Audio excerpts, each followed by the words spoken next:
I think Detroit is a very fun city. It has something to offer for everyone.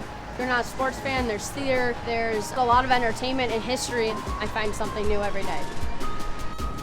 What brought me to Wayne State was a nanofabrication facility that other universities in its peer group did not. It had a group of faculty that were doing really nice research in the area, and I figured it was a good place for me to be.